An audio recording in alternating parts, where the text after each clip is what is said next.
है कि कानून रद्द नहीं होणगे, सोधा करवाउणियां तां करवा लो पर कानून रद्द नहीं करने। पर किसान कह रहे हैं कि कानून रद्द ही करवाने ने, जिन्ना तक कानून रद्द नहीं होंदे उन्ना तक घर वापसी नहीं होवेगी। हुण सवाल यह है कि इस मसले का हल किवें होवेगा। मेरे नाल एडवोकेट बानू प्रताप जी मौजूद ने, जिहड़े लगातार किसान अंदोलन दे नाल जुटे हुए ने, चंगी पकड़ रखते हैं खेती कानूनों के उपर।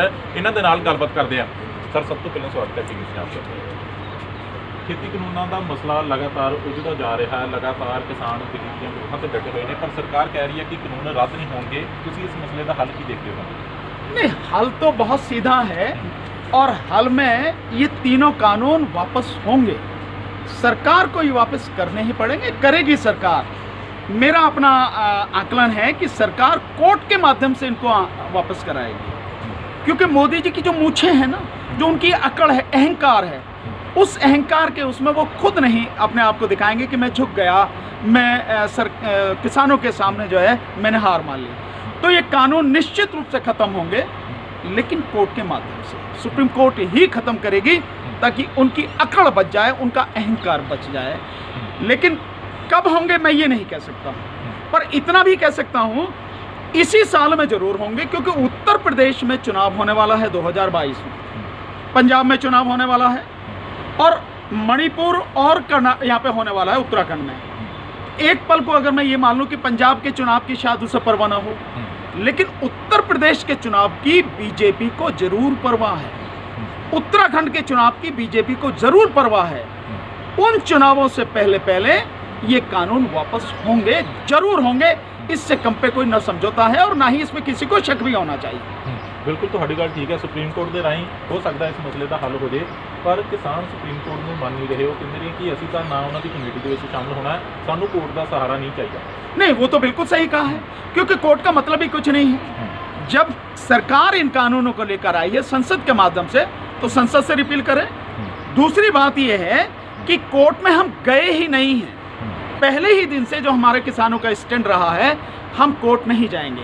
तो जो लोग कोर्ट गए हैं उनके माध्यम से कोर्ट में मुकदमा पड़ा है, वो डिसाइड करे जो भी करना है। जब हम पार्टी ही नहीं हैं तो हम कोर्ट की किसी भी कमेटी में जो उसने बनाई है हम कैसे पार्टिसिपेट करेंगे? कौन हमें दबाव में लाएगा? नहीं, बिल्कुल भी नहीं। हमारे ऊपर कोई दबाव नहीं है। हम कोर्ट की किसी भी कमेटी में बनाई हुई में नहीं जाएंगे, न ही हम कोर्ट से बात कर रहे हैं। कोर्ट अपना काम करे, हम सरकार से कह रहे हैं सरकार ये तीनों कानून जो सरकार कहती है, मोदी जी कहते हैं या कृषि मंत्री कहते हैं इसमें काला क्या है, तो बस सिंपल है कि किसी के सामने अगर भैंस खड़ी करके ये पूछो आप कि भैंस में काला क्या है, तो क्या बताएगा कोई व्यक्ति? ये तीनों कानून ही पूरी तरह से काले हैं। इसीलिए पहले दिन से किसानों ने कहा कि ये काले कानून हैं, इनको रद्द किया जाए, सरकार इनको वापस ले, और सरकार को वापस लेने पड़ेंगे, सरकार वापस लेगी। अच्छा, जिदा तुसीं कहा कि पंजाब की भावें बीजेपी को परवाह ना हो, पर यूपी का इफैक्ट जोड़ा वो जरूर पवेगा। पर इसके बावजूद जोड़े ने लीडर के लगातार बयान आ रहे हैं, प्रधानमंत्री कह रहे हैं, खेतीबाड़ी मंत्री कह रहे हैं, चाहे बीजेपी का कोई भी लीडर है वो साफ तौर पर कह रहा है कि असीं ये कानून रद्द नहीं करने। की लगता है ये कोई पॉलिसी है? नहीं, पॉलिसी नहीं है। देखिए, वो अकड़ दिखानी है, हमें अभी अपनी अकड़ दिखानी है। और अभी क्यों नहीं कह रहे हैं, उसके पीछे भी राजनीति है।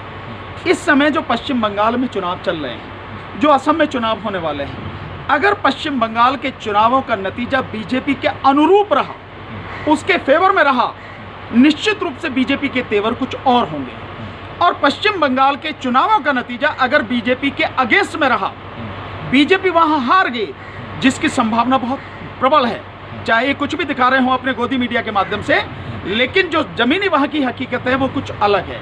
ममता जी वहां पे बहुत मजबूत हैं, उन्होंने लोगों के लिए, किसानों के लिए काम किया है, इसलिए वो किसी हालत में हारने की स्थिति में नहीं है। वहाँ का जो परिणाम आएगा इस कानून, इस पे खेतीबाड़ी वाले जो तीनों कानून हैं, उसके बाद में इसका असर आप देखना, तब तक अकड़ दिखाएंगे। लेकिन इसको आप ऐसे भी समझें कि उत्तर प्रदेश में, विशेषकर पश्चिमी उत्तर प्रदेश में, एक कम्युनिटी को टारगेट करके जो बीजेपी के जो मिनिस्टर हैं, जो उत्तर प्रदेश में भी जो बीजेपी के मिनिस्टर हैं उन्हें भी, और केंद्र के मंत्री उन्हें भी बीजेपी के नेताओं को भेजा जा रहा है कि जाके जाट समाज के लोगों को समझाओ। ये क्या मतलब है? इसका मतलब क्या है? अगर जेपी नड्डा बुला के सारे लोगों को, पंजाब के, हरियाणा के, उत्तर प्रदेश के बीजेपी के लोगों को बुला के, उनके नेताओं को बुला के और गृह मंत्री को और कृषि मंत्री को बुला के बैठक करते हैं, बात करते हैं। इसका मतलब है कि आंदोलन का असर पड़ रहा है और बहुत गहरा असर पड़ रहा है, और बीजेपी अंदर से पूरी तरह से हिली हुई है, क्योंकि उसके सामने इन पूरे 7 साल में ऐसा आंदोलन, इतना जबरदस्त तरीके से पूरे देश में फैला हुआ आंदोलन नहीं आया। सीए एनआरसी का आंदोलन था, वो भी पूरे देश में था, लेकिन इस आंदोलन की पकड़, इस आंदोलन की पहुंच, इस आंदोलन का विस्तार उससे कहीं बड़ा, कहीं गहरा, कहीं व्यापक है। ये आंदोलन ऐसे कभी उसके सामने नहीं आया, तो अंदर से वो पूरी तरह से हिले हुए। ਅੱਛਾ 26 ਤਰੀਕ ਤੋਂ ਬਾਅਦ ਅੰਦੋਲਨ ਦੀ ਜਿਸ ਤਰੀਕੇ ਦੇ ਨਾਲ ਸਥਿਤੀ ਬਦਲੀ ਹੈ, ਪੰਜਾਬ ਦੇ ਕਈ ਨੌਜਵਾਨਾਂ ਨੂੰ ਗ੍ਰਿਫਤਾਰ ਕੀਤਾ ਗਿਆ, ਉਹਨਾਂ ਦੇ ਉੱਪਰ ਕੇਸ ਦਰਜ ਕੀਤੇ ਗਏ, एनआईए ਦੇ ਨੋਟਿਸ ਕੱਢੇ ਜਾ ਰਹੇ ਨੇ, ਇਹਨੂੰ ਕਿੱਦਾਂ ਦੇਖਦੇ ਹੋ ਤੁਸੀਂ? नहीं देखिए, ये तो एक आंदोलन में शामिल होने वाले लोगों को डराने की एक टैक्टिस है। ये मुकदमे, झूठे मुकदमे, सबको मालूम है झूठे मुकदमे हैं, कोई सच नहीं है इसमें जरा सा भी। तो मुकदमे बनाना, गिरफ्तार करना, नोटिस देना, मुझे भी नोटिस आया है क्राइम ब्रांच से, दिल्ली क्राइम ब्रांच से मुझे भी नोटिस आया, ठीक है, उनका काम है। ये सिर्फ डराने की टैक्टिस है। जो डर गया तो समझो मर गया, बस बहुत सीधा सा सिद्धांत है इसका। इसलिए इन नोटिसों से, इन कागजों से डरने की ज़रूरत नहीं है। अगर आप इन नोटिसों से, इन मुकदमों से, जेल जाने से डर गए तो बीजेपी का काम तो आसान हो गया। बीजेपी तो ये तो बड़े आराम से कर सकती है। जब संघर्ष होता है और देश को बचाने का जब संघर्ष हो, उस संघर्ष में जान की भी बाजी लगाई जाती है, जान भी जा सकती है, चोटें भी लग सकती हैं, तो एफआईआर का क्या, एफआईआर की क्या है, उसमें कुछ भी नहीं है। लोगों को अरेस्ट करना, जेल भेजना, नोटिस भेजना, कुछ नहीं है। ये इनसे किसी को डरने की जरूरत नहीं है, कुछ होने वाला नहीं है इनसे, केवल डराने की टैक्टिस है। और जिस पल ये आंदोलन में किसानों की जीत होगी, उसके बाद में ये मुकदमे भी वापस होंगे, नोटिस पोटिस सब धरे रह जाएंगे। इनसे किसी को भी परेशान होने की, घबराने की जरूरत नहीं। ਅੱਛਾ ਕਾਨੂੰਨੀ ਪਕੜ ਤੁਸੀਂ ਰੱਖਦੇ ਹੋ ਚੰਗੀ, ਦੀਪ ਸਿੱਧੂ ਹੋਣਾ ਤੇ ਜਾਂ ਲੱਖਾ ਸਿਧਾਣਾ ਹੋਣਾ ਤੇ ਅਜਿਹੇ ਕਈ ਨੌਜਵਾਨ ਨੇ ਜਿਨ੍ਹਾਂ ਦੇ ਉੱਪਰ ਜਿਹੜੀਆਂ ਧਾਰਾਵਾਂ ਲੱਗੀਆਂ ਨੇ, ਉਹ ਲੱਗਦਾ ਕਿ ਇਹ ਲੱਗਣੀਆਂ ਚਾਹੀਦੀਆਂ ਸੀਗੀਆਂ ਜਿਸ ਤਰੀਕੇ ਦੀਆਂ, ਕਿਉਂਕਿ ਕਈ ਧਾਰਾਵਾਂ ਉਹਨਾਂ ਦੇ ਉੱਪਰ ਲਾ ਦਿੱਤੀਆਂ ਨੇ। नहीं देखिए, उसमें जो धारा ये मेनली लगा रखे हैं इन्होंने, जो है देशद्रोह की धारा लगा रखी है, 124 से लगा रखी है, 307 लगा रखी है, और ये जो सारी चीज़ें लगा रखी है, मुझे भी सेम वही है, कोई इसमें परेशान होने वाली बात नहीं। बात ये है दीप सिद्धू आदमी किसका है, जो एविडेंस आ रही है उस एविडेंस से तो यही सिद्ध हो रहा है कि दीप सिद्धू बीजेपी का आदमी है। प्रधानमंत्री के साथ फोटो है, गृह मंत्री के साथ बैठ के बात कर रहा है, बीजेपी के 3 नेताओं के साथ में उसके बहुत अच्छे संबंध हैं। हेमा जी हों, धर्मेंद्र जी हों और सनी देओल जी हों, उनके इलेक्शन में काम किया है। तो अगर कोई भी बात है तो बीजेपी का ही आदमी है। दूसरी बात ये है, जिस लाल किले पर ये घटना घटी, उसकी सिचुएशन को समझना बहुत ज़रूरी है। वो लाल किला 26 जनवरी और 15 अगस्त को एक तरह से पूरी तरह सील हो जाता है 3 दिन पहले। वहाँ पे परिंदा भी पर नहीं मार सकता। ये पिछले, जब से मैं दिल्ली में रह रहा हूँ, मैं अपनी आंखों से देख रहा हूँ वहाँ पर, क्योंकि सुरक्षा का मसला होता है। तो राष्ट्रपति भवन से लेकर लाल किले तक जो पूरा इलाका है, वो इलाका पूरी तरह से सील हो जाता है, सेना के हवाले हो जाता है, कोई भी वहाँ आ जा नहीं सकता। यहाँ तक कि लाल किले में आर्कियोलॉजिकल सर्वे ऑफ इंडिया के जो कर्मचारी हैं, जो देखभाल करते हैं, वो भी बिना सिक्योरिटी चेक के जा नहीं सकते, अपना आई कार्ड दिखाने के बावजूद भी। इतने सिक्योर इलाके में ये लोग पहुंचे कैसे? दूसरी बात, जब किसान पहुंचे हैं, उससे पहले तो ये सारे के सारे लोग वहां पहुंच चुके हैं। वो छावनी की तरफ बन जाता है वो लाल किला जो है, वो लाल किले में कैसे ये लोग पहुंच गए? वो कहने के लिए किला नहीं, वाकई में किला है, फौज के हवाले होता है, कैसे लोग ऊपर पहुंच गए हैं? कौन है इसके लिए जिम्मेदार? इसकी इन्वेस्टिगेशन होनी चाहिए। और साफ है कि अगर इन्वेस्टिगेशन करेंगे तो इसमें गृह मंत्रालय सीधा सीधा फंसता है, और गृह मंत्रालय का मतलब है कि गृह मंत्री अमित शाह सीधे सीधे फंसते हैं। तो अगर सही मायने में इन्वेस्टिगेशन हो, सच अगर सामने लाना चाहें, और आएगा नहीं सच कभी भी सामने, पर सच अगर सामने लाना चाहें तो सबसे पहले गृह मंत्री के खिलाफ एफआईआर होनी चाहिए। जो ये सारी की सारी धाराएं बताई जा रही हैं, इन सब में जो औरों पर लगाई जा रही है, पर ऐसा होगा नहीं। अब दूसरी बात यह है कि जो भी लोग वहाँ गए, उन्होंने झंडे, जो देश का अपमान की बात कर रहे हैं कि देश के खिलाफ देशद्रोह किया है, किस देशद्रोह की बात कर रही है सरकार? इसी सरकार ने उस लाल किले को डालमिया को दे रखा है, वो किराए पे दे रखा है उसको। अगर ये देश की संपत्ति है तो आपने कैसे उसको किराए पे दे दिया? किसी प्राइवेट व्यक्ति, प्राइवेट संस्था को कैसे दे दिया आपने? आपको कोई हक नहीं है। और अगर प्राइवेट हाथों में चला गया तो देश की संपत्ति कहाँ से रहेगी? वो अपने हिसाब से प्राइवेट जो संस्था है अपने हिसाब से टूरिज्म के हिसाब से कैसे मोटा पैसा कमा सकती है, वो सारी व्यवस्था वहाँ पे कर रही है। तो देश की संपत्ति तो रही नहीं, आपने बेच दी, तो गुनहगार सबसे पहले आप हैं, नंबर 1। नंबर 2, 1972 में कानून बना है, उसमें जो नेशनल फ्लैग है हमारा, राष्ट्रीय ध्वज है, उसका अपमान कैसे होता है इसके विषय में बाकायदा डिटेल में दिया है। जैसे आप झंडे को उतार कर नीचे फेंक दें, जला दें, उसके ऊपर पैर रखें या उसके ऊपर कोई और झंडा लगा दें और उसका अपमान इस तरह से, ये कुछ चीज़ें हैं जो बताई गई हैं। अब आप उस दिन की सिचुएशन देखिए, बाकायदा जो गोदी मीडिया ने दिखाया, आप देखें ना कि घटना होने से पहले गोदी मीडिया वहाँ पर उपस्थित है, जबकि हो नहीं सकता वहाँ, क्योंकि जब सरकार ने ये कह दिया कि जो ये परेड है, गणतंत्र दिवस की परेड, ये केवल इंडिया गेट तक ही सीमित रहेगी, तो लोग वहाँ पर कैसे पहुँच गए? ये गोदी मीडिया वहाँ पर कैसे उपस्थित है? लाल किले पर वहाँ तो होने की जरूरत नहीं थी, उसे तो वहीं पे होना चाहिए था, परेड पे। दूसरा, आप पहुँच गए तो इसका मतलब ये है कि षड्यंत्र पहले से ही है, वो उसको अमली जामा पहनाना है। दूसरी बात यह है कि जो आप इन सारी चीज़ों को कह रहे हो और कर रहे हो, ये जो उसके अपमान की बात है, जो वहाँ पे झंडे का अपमान की बात है, उनमें से किसी भी व्यक्ति ने झंडे को छुआ नहीं, राष्ट्रीय ध्वज को किसी ने नहीं छुआ। सारी मीडिया की जो रिपोर्टिंग है उसमें देख लीजिए, किसी ने झंडे को उतारा नहीं है, किसी ने झंडे को तोड़ा नहीं है, किसी ने झंडे को नीचे नहीं गिराया, और कोई भी जो झंडे बाकी 2 लगे हैं किसानों के और निशान साहब, वो भी झंडे से ऊपर नहीं है। तो राष्ट्रीय ध्वज का अपमान कैसे हो गया? राष्ट्र का अपमान कैसे हो गया? मतलब षड्यंत्र भी आप ही कर रहे हो, और उस षड्यंत्र को करके एफआईआर भी झूठी आप ही कर रहे हो, और लोगों को जो है बेगुनाह लोगों को फंसा के आप देशद्रोह की और उसकी बात कर रहे हो। तो ये पूरा षड्यंत्र है और कुछ नहीं। ਤੁਹਾਨੂੰ ਕੀ ਲੱਗਦਾ ਦੀਪ ਸਿੱਧੂ बीजेपी ਦਾ ਬੰਦਾ? देखिए, जो सबूत सामने आ रहे हैं, वो सबूत जिनके आधार पर ये सारी चीजें हो रही हैं, वो सबूत इस बात को सिद्ध कर रहे हैं कि वो उन्हीं का बंदा है। जैसे मैंने आपको बताया, प्राइम मिनिस्टर के साथ 7 रेस कोर्स में फोटो खिंचवाना आम आदमी के बस की नहीं है। मैं समझता हूँ आप भी नहीं खिंचवा पाएंगे। पर वो इनकार नहीं करते, वो कहते मेरा ये पास्ट सीगा, मैं पहला सीगा। नहीं, मैं ये नहीं जानता कि उनका पास्ट है या वो है, और मैं ये भी नहीं कह रहा कि उन्होंने क्या किया क्या नहीं किया। मेरा सवाल इससे है कि इसके लिए सरकार दोषी है। सरकार ने कुछ लोगों को मोहरा बनाया है, वो पास्ट में क्या थे, वर्तमान में क्या है, भविष्य में क्या होंगे, मैं इस पर नहीं जा रहा। मेरा सिंपल सा मानना यह है कि ये अगर कोई भी लोग हैं, इनको अगर इस्तेमाल किया है तो सरकार ने इस्तेमाल किया है, और वो अगर इस्तेमाल हुए हैं सरकार के हाथों, तो ये उन्होंने बहुत बड़ी गलती की है, उन्हें ये सब नहीं करना चाहिए। दूसरी बात ये है कि उनसे भी बड़ी गुनहगार तो सरकार है, जिसने ये पूरा का पूरा षड्यंत्र केवल और केवल सिख समाज को बदनाम करने के लिए, उन पे खालिस्तान का ठप्पा लगाने के लिए, और अगर ये सरकार का षड्यंत्र ये कामयाब हो जाता तो सिख समाज के खिलाफ जो भी चाहते पूरी ताकत के साथ, चाहे आर्मी इस्तेमाल करनी पड़े, कुछ भी करने पड़े, खालिस्तान का नाम लेके उनके खिलाफ उनको टारगेट करके मारने का पूरा प्लान था, और उनके हटते ही ये आंदोलन खत्म हो जाना था। तो पहले से ही सरकार कह के चले थे खालिस्तानियों का आंदोलन है। सो असली चीज ये है कि इसके लिए गुनहगार कौन है। अच्छा, इस घटना तो बाद राकेश टिकैत होना ਨੂੰ ਸਭ ਤੋਂ ਪਹਿਲਾਂ ਗ੍ਰਿਫਤਾਰ ਕਰਨ ਦੀ ਕੋਸ਼ਿਸ਼ ਕੀਤੀ ਗਈ ਕਿ ਉਹ ਜਿਹੜਾ ਮੋਰਚਾ ਉਹਨੂੰ ਖਾਲੀ ਕਰਵਾ ਲਿਆ ਜਾਵੇ, ਪਰ ਰਾਕੇਸ਼ ਟਿਕੈਤ ਨੇ ਇਸ ਅੰਦੋਲਨ ਦੇ ਵਿੱਚ ਦੁਬਾਰਾ ਜਾਨ ਜਿਹੜੀ ਉਹ ਭਰਤੀ। ਹੁਣ ਦੁਬਾਰਾ ਇੱਕ ਨਵਾਂ ਕੇਸ, ਪੁਰਾਣਾ ਕੇਸ ਜਿਹੜਾ ਉਹਨਾਂ ਦਾ ਖੋਲ ਕੇ ਰਾਕੇਸ਼ ਟਿਕੈਤ ਦੀ ਗ੍ਰਿਫਤਾਰੀ ਦੀ ਵਿਉਂਤਬੰਦੀ ਤਿਆਰ ਕੀਤੀ ਜਾ ਰਹੀ ਹੈ। ਲੱਗਦਾ ਇਹਨੂੰ ਫੇਰ टारगेट ਕਰਨ ਦੀ कोशिश? नहीं, मैं तो कह रहा हूँ बहुत बढ़िया बात है, केवल उनकी नहीं, जिन भी लोगों को सरकार ने टारगेट बताया। देखिए राज्यपाल साहब, आप जानते हो कितने जेंटलमैन, कितना सभ्य व्यक्ति हैं, कितने सुलझे हुए संभल के बोलते हैं सारी चीज़ें, कितने कानूनी रूप से बोलते हैं। उनके खिलाफ एफआईआर डॉक्टर दर्शन सिंह साहब के खिलाफ, जो दर्शनपाल सिंह के खिलाफ है, और मैं समझता हूँ शायद दल्लेवाल साहब के, और उनके योगेंद्र यादव जी के खिलाफ है। इतने लोगों के मेरे खिलाफ मुझे भी बुलाया गया है, और टिकैत साहब के खिलाफ है।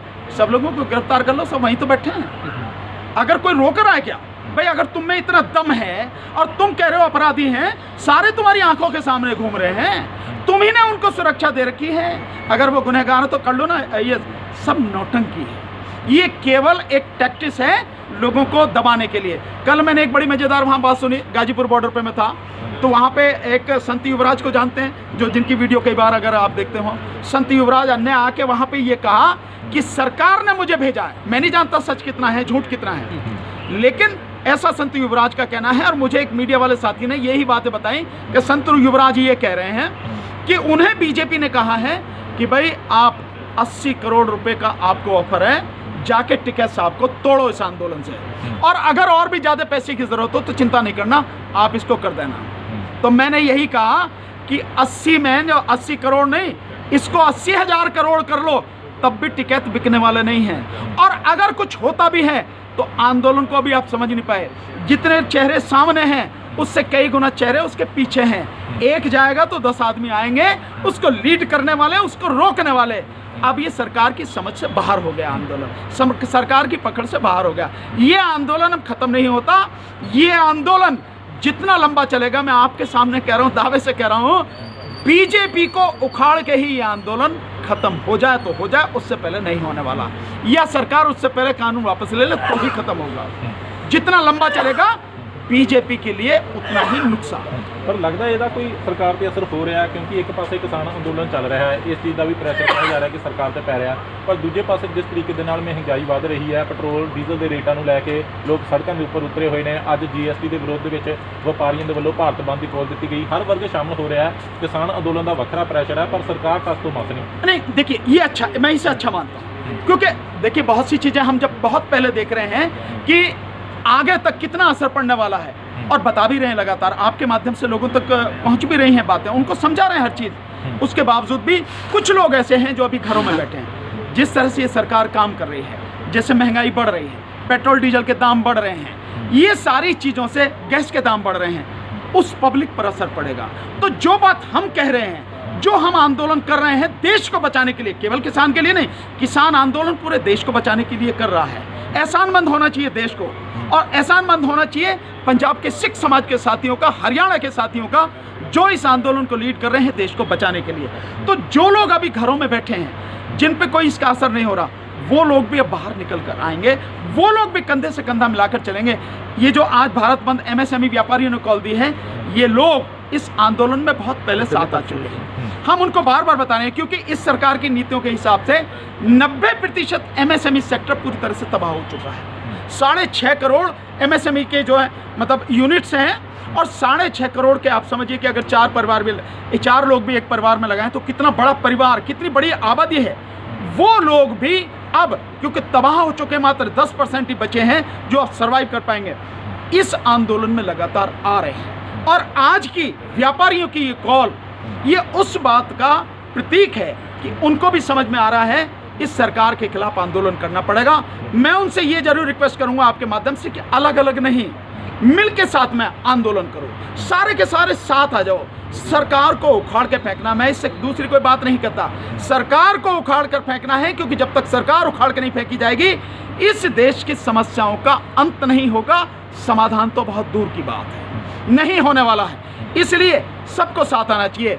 यूथ जो बेरोजगार है उसको भी साथ आना चाहिए, एमएसएमई सेक्टर के जो लोग हैं उन्हें भी साथ आना चाहिए, जो लोग पेंशन की लड़ाई लड़ रहे हैं उनको भी साथ आना चाहिए, जो रिटायर्ड फौजी हैं अपने 1 रैंक 1 पेंशन की बात कर रहे हैं और भी चीज़ों की बात कर रहे हैं, उनको भी साथ आना चाहिए। सबको मिलकर इस सरकार के खिलाफ मोर्चे में शामिल होना चाहिए और इकट्ठे होकर आंदोलन करना चाहिए। अच्छा, एक दो सवाल मैं लूँगा। जिस तरीके ਨਾਲ ਤੁਸੀਂ ਦੱਸਿਆ ਕਿ ਇਹ ਸੁਪਰੀਮ ਕੋਰਟ ਦੇ ਰਾਹੀਂ ਹੀ ਸਰਕਾਰ ਇਹ ਕਾਨੂੰਨ ਰੱਦ ਹੋਣਗੇ, ਕਿਉਂਕਿ ਸਰਕਾਰ ਉਹਨਾਂ ਦੇ ਥਰੂ ਹੀ ਕਰਾਉਣੀ ਚਾਹੂਗੀ, ਜਿਸ ਤਰੀਕੇ ਦੇ ਨਾਲ ਕਿਹਾ ਜਾ ਰਿਹਾ। ਪਰ ਸੁਪਰੀਮ ਕੋਰਟ ਦੇ ਵੱਲੋਂ ਸਟੇ ਲਗਾ ਦਿੱਤੀ ਹੋਈ ਹੈ ਇਹਨਾਂ ਦੇ ਕਾਨੂੰਨਾਂ ਦੇ ਉੱਪਰ। ਕਿਸਾਨ ਕਹਿ ਰਹੇ ਨੇ ਕਿ ਸਾਨੂੰ ਲੱਗਦਾ ਹੈ ਕਿ ਸੁप्रीम कोर्ट भी सरकार के नाल मिली हुई है, तो हमें लगता है इस चीज़ की कोई है नहीं। आप बहुत सिंपल देखिए आपको किसी को कहने की ज़रूरत नहीं है, जो परिस्थितियां हैं आप उससे समझने की कोशिश कीजिए, और वो परिस्थितियां ये कहती हैं कि सरकार और सुप्रीम कोर्ट एक ही हो गए हैं, क्योंकि जब दोनों की भाषा एक, शब्द भी अलग अलग नहीं है। सुप्रीम कोर्ट का काम क्या है? सुप्रीम कोर्ट का काम है जो कानून है उसकी कॉन्स्टिट्यूशनल वैलिडिटी है या नहीं, वो देश के हित में है या नहीं, उसमें संविधान की सारी मर्यादाओं का पालन किया गया है या नहीं, ये देखना सुप्रीम कोर्ट का काम है। सुप्रीम कोर्ट अगर ये देखती तो बहुत सिंपल सा है कि ये कानून जो बनाए हैं सरकार ने, केंद्र सरकार को इन्हें बनाने का अधिकार नहीं है, क्योंकि एग्रीकल्चर और मार्केटिंग दोनों संविधान की 246 जो आर्टिकल है उसके तहत जो 7th शेड्यूल 7वीं अनुसूची है उसमें स्टेट के सब्जेक्ट हैं, सेंटर के नहीं हैं, और ना ही ये कंकरेंट लिस्ट में है। लेकिन सेंटर ने कंकरेंट लिस्ट के 33 सीरियल नंबर पर जो ट्रेड एंड कॉमर्स है उसको लेके और इन कानूनों को बना दिया, जो बिल्कुल पूरी तरह से गैर संवैधानिक है। तो कोर्ट को यही देखना था कि ये गैर संवैधानिक है या संवैधानिक है। दूसरा कोर्ट को सिंपल इतना देखना था, जिन कानूनों में कोर्ट को बाहर कर दिया गया हो कि कोर्ट इसमें नहीं हस्तक्षेप कर सकते, कोर्ट में कोई नहीं जा सकता है, वो कानून अपने आप में ही गैर संवैधानिक और गैर कानूनी है। उसे सिर्फ इसी आधार पर कोर्ट को खत्म कर देना चाहिए। लेकिन कोर्ट ने किया नहीं। कोर्ट ने क्या काम किया, एक कमेटी बनाई 4 लोगों की। चारों लोग सरकार की बात को समर्थन करने वाले, सरकार की बात का खुले रूप में प्रचार करने वाले लोग हैं। मीडिया पर भी, प्रिंट मीडिया पर भी, इलेक्ट्रॉनिक मीडिया और प्रिंट मीडिया दोनों पर खूब हल्ला सरकार के समर्थन में बोल रहे हैं। खुली अर्थव्यवस्था के वो संरक्षक हैं, उसके जो हैं वो पहरेदार हैं, एक तरह से कहो, उसको चाहने वाले हैं, उसको इस देश में लागू करने के लिए काम करने वाले लोग, ऐसे लोग हैं वो लोग। उनमें से कोई भी कानून का जानने वाला नहीं है। जब सुप्रीम कोर्ट कानून पर सलाह मान रही है तो कम से कम कोई कानून का व्यक्ति तो लो कि आप इस पर सलाह दीजिए। और कह क्या रही है सुप्रीम कोर्ट कह रही है कि ये कमेटी हमें सलाह देगी कि इसमें से कौन से प्रावधानों को हटाया जाना चाहिए। ये कहती सुप्रीम कोर्ट कि भाई ये हमें सलाह देगी कि इस कानून को देख के क्या सही है क्या गलत है। ये तो समझ में भी आता था।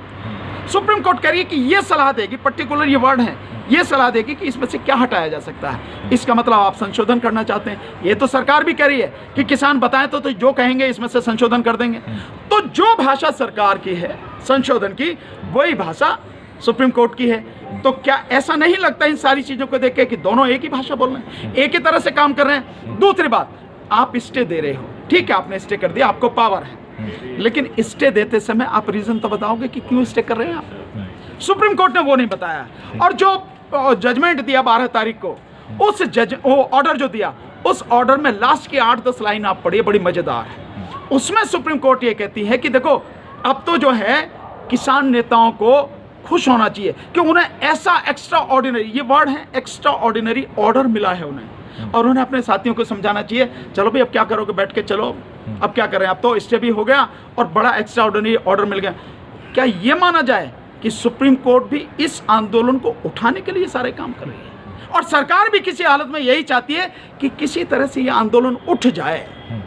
जब एक बार उठ गया फिर कोई दिक्कत नहीं है, फिर कुछ नहीं है, सरकार जो चाहेगी वो करेगी। तो जो ये भाषा बोल रही है, क्या सुप्रीम कोर्ट को ये भाषा बोलनी चाहिए? दूसरी बात, सुप्रीम कोर्ट ने ये कहा था दिसंबर के महीने में कि यहाँ पर बुजुर्ग हैं, महिलाएं हैं, बच्चे हैं, उन लोगों को जाना चाहिए। ऐसी सर्दी में ठीक नहीं, इतनी कड़कती सर्दी में। अगर वाकई में आपको इतनी फिक्र है तो क्या सुप्रीम कोर्ट को नहीं चाहिए इस मामले की सुनवाई डे टू डे करे, रात दिन करे, और इसको सुन के खत्म करे, जो सही है वो निर्णय करे, न्याय दे। आर्टिकल 142 का जो बाबरी मस्जिद वाले उसमें जो है इस्तेमाल किया, इसमें भी आर्टिकल 142 का इस्तेमाल आप कर रहे हैं, तो क्यों नहीं आप इस मुकदमे को लगातार सुन के और इन कानूनों को खत्म करते हैं। अगर नहीं कर रहे हैं, 2 महीने की आप डेट दे रहे हैं, तो सिंपल समझ में आ रहा है कि आपके आंसू, आपकी हमदर्दी झूठी है, आपके आंसू घड़ियाली आंसू हैं, मगरमच्छ के आंसू हैं, और कुछ नहीं है। नहीं तो आप लगातार सुनवाई करते और न्याय करते और इन कानूनों को खत्म करते, केवल एक ही आधार पर कि अगर कोर्ट को बाहर रखा जा रहा है, इसमें अगर कुछ भी होता है, यानी एसडीएम, एडीएम, डीएम जो चाहे कर दे, सरकारी जो राज्य सरकार, केंद्र सरकार के कर्मचारी, कुछ भी जो उन्होंने कर दिया, उनके खिलाफ कोई कार्रवाई नहीं होगी, कोई सिविल सूट नहीं होगा, कोई क्रिमिनल केस नहीं होगा, कोई लीगल एक्शन नहीं होगा, और वो कोर्ट में नहीं जा सकेंगे। फिर किस बात के कानून है? क्या इतना काफ़ी नहीं है? यही काफ़ी है इन कानूनों को ख़त्म करने के लिए, लेकिन कोर्ट ने नहीं किया। इसलिए इन सारे आधार पर मैं कहता हूं कि कोर्ट और सुप्रीम कोर्ट और सरकार दोनों एक ही है। मुझे तो कहीं कोई अंतर नज़र नहीं आता है। ये काम सुप्रीम कोर्ट का नहीं है। सुप्रीम कोर्ट कस्टोडियन है, संरक्षक है संविधान की, और जब संविधान को धता बता के उसे खत्म करके ये सारे कानून बनाए गए हैं, सुप्रीम कोर्ट कर क्या रही है? सुप्रीम कोर्ट देख क्यों रही है? वो करे जो उसे करना है। बहुत बहुत धन्यवाद गलबात करने के लिए। सो